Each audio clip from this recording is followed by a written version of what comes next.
Hi guys! Nandito tayo ngayon sa tinatawag nilang Pantalan dito sa lugar na to. Di ba? So, mapapansin nyo guys, meron tayong pupuntahan ngayon. Isa sa mga pinalubog ng bagyo, no? Alam naman po natin na itong bagyong dumaan sa atin ay talagang sinalanta yung Kamaynilaan at sobrang dami po talagang baha, lubog, landslide. And isa po sa mga naapektuhan is itong barko ngayon na nandito ngayon, nakikita po natin ngayon. Yan, so kita mo. Yan, yan, ito pong barko na to is lumubog kasagsagan po nung bagyo, hangin, ulan, kaya hindi po kinaya. Ang tawag po nito is barge. Dito po nandito po ngayon siya sa Pambuhan. Yan, so parang gitna po ito ng Pambuhan at saka San Roque.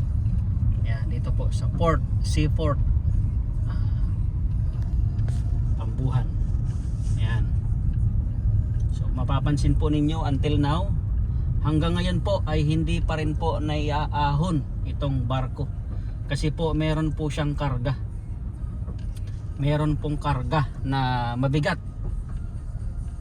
Makikita po ninyo guys ha, ang karga niya po ay lupa. Yan, kaya naman hanggang ngayon po ay talagang iniisip pa nila kung paano maiaahon itong barge na to. Yan, so pakita ko sa inyo. Yan guys, yan, yan, lumubog po siya.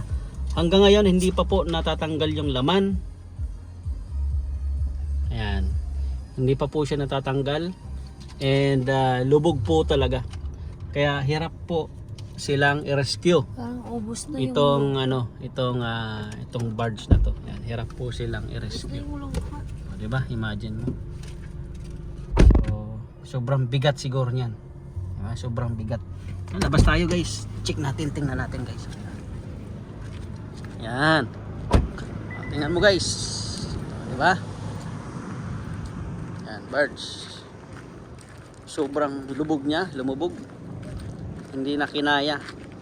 And tingnan nyo yung laman niya sa loob, yung lupa niya is inabot na rin po ng tubig. Yung kabila niya po is talagang lubog po talaga yung kabila. Ayan, so ngayon, papaano kaya nila matatanggal to ngayon?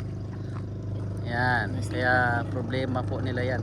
Yan, yan, so nandito tayo ngayon. Diba?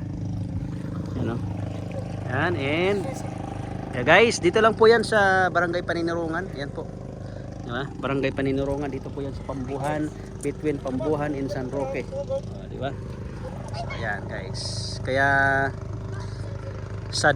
dito po yan sa Samar.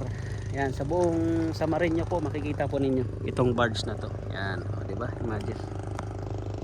Lubog until now. Ilang days na po yata din dito. Dahil po yan sa bagyo na dumaan. Okay?